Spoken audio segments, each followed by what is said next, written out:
recevoir CraftBucket sur votre VPS.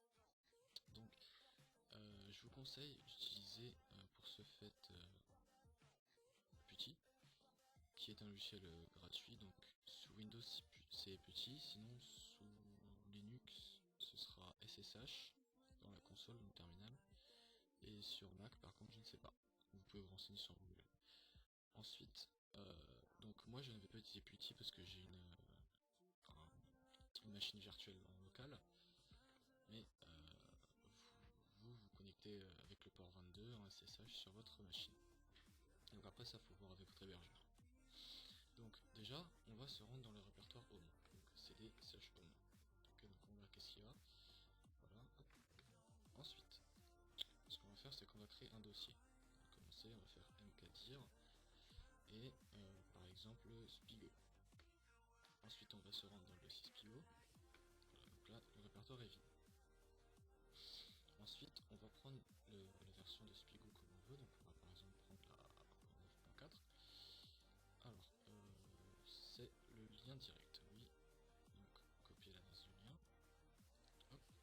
On va faire wget et CTRL V. Non, comment on fait? On va coller. On va coller. On va coller. Donc je vais recopier le lien. Oups.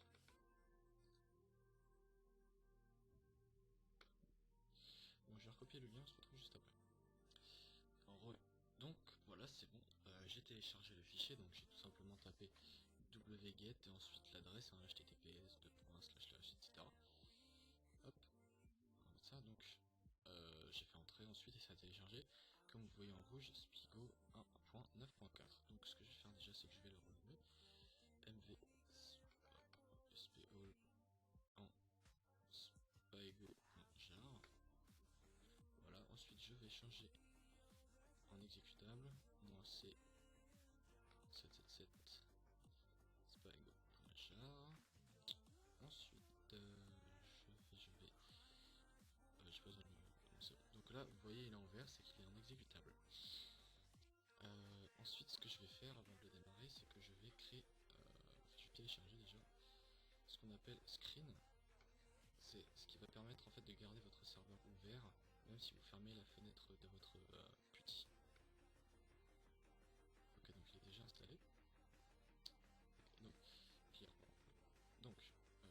ce qu'on va faire, c'est qu'on va éditer le fichier start.sh. Ok, donc dans start.sh on va mettre screen. Donc ça c'est pour pouvoir garder une fenêtre ouverte. -s pour mettre un nom, donc par exemple je sais pas, un serveur. Ensuite la commande que vous voulez exécuter, donc la commande ce sera java -xmx, ensuite la RAM que vous voulez mettre au maximum, donc par exemple 1G avec la majuscule, et la RAM minimum que vous voulez utiliser pour le serveur c'est -xms, par exemple on va mettre 512M. Ensuite vous allez mettre -jar et vous allez spécifier spigo.jar. Ensuite Node.js pour être sûr qu'il n'affiche pas une interface graphique.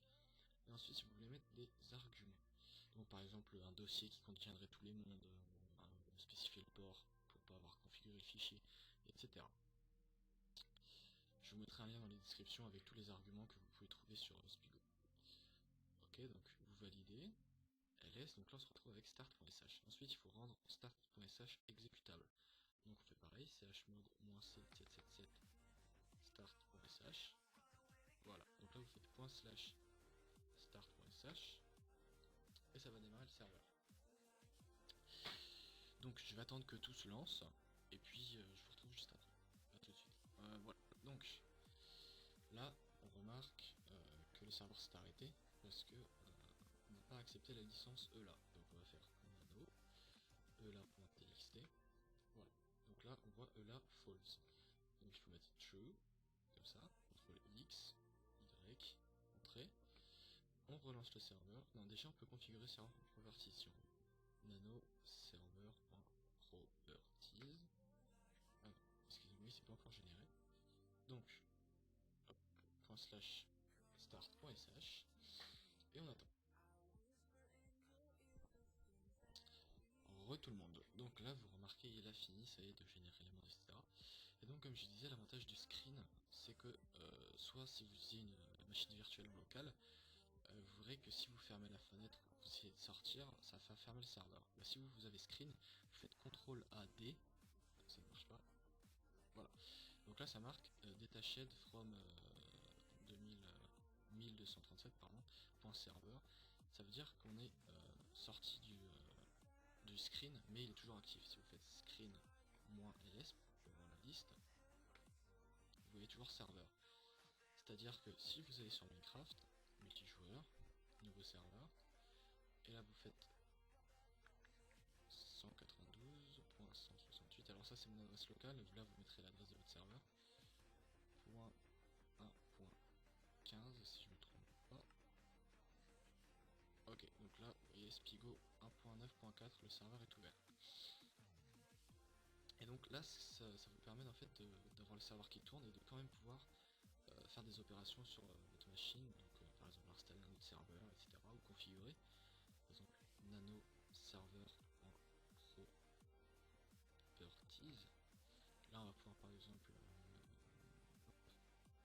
aller modifier le port si on veut, modifier serveur IP pour écouter une seule adresse IP, mais ça c'est plus compliqué. Par exemple autoriser les craquer, donc online mode false. Hop, par exemple mettre les commandes bloc. True. Et par exemple changer le MOTD. Hop. Slash 0017.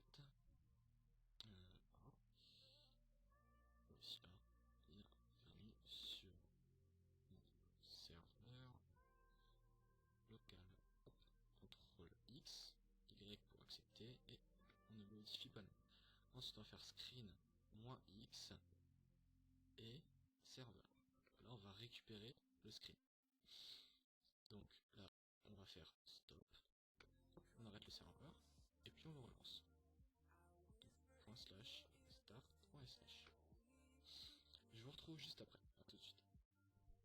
En tout le monde. Donc là vous voyez le serveur s'est bien redémarré. Donc là, si on actualise, boum, là, bienvenue sur mon serveur local. Là je peux pas tester si on peut se connecter en craqué,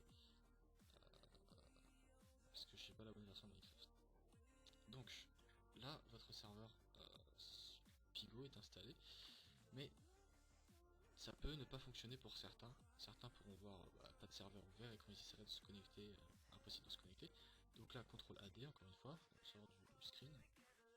Et on va faire UFW. Donc UFW, ça veut dire Ubuntu Firewall, donc c'est le pare-feu d'Ubuntu. Donc vous pouvez rencontrer ce problème si vous êtes sous Ubuntu. Si vous êtes sous Debian, etc., ce sera d'autres commandes, donc avec Netcat, etc. Mais là, je vous conseille d'aller sur Google pour vous renseigner. Donc, si vous êtes sous Ubuntu, faites UFW, Alloy et 25565. Ça, c'est le port Minecraft. Si vous voulez installer un serveur web, par exemple, ce sera 80. Donc, par défaut, le port 22 est ouvert, c'est le port SSH. Alors par contre je sais pas s'il est ouvert, activé le firewall. De toute façon non, il n'est pas activé parce que sinon j'aurais pas pu, voilà. Inactif parce que sinon j'aurais pas pu voir le serveur. Si le parfait est activé, UFW enable, et que UFW remove, qu'il n'y avait pas la règle de 5565, c'est pas ça. UFW delete de 5565.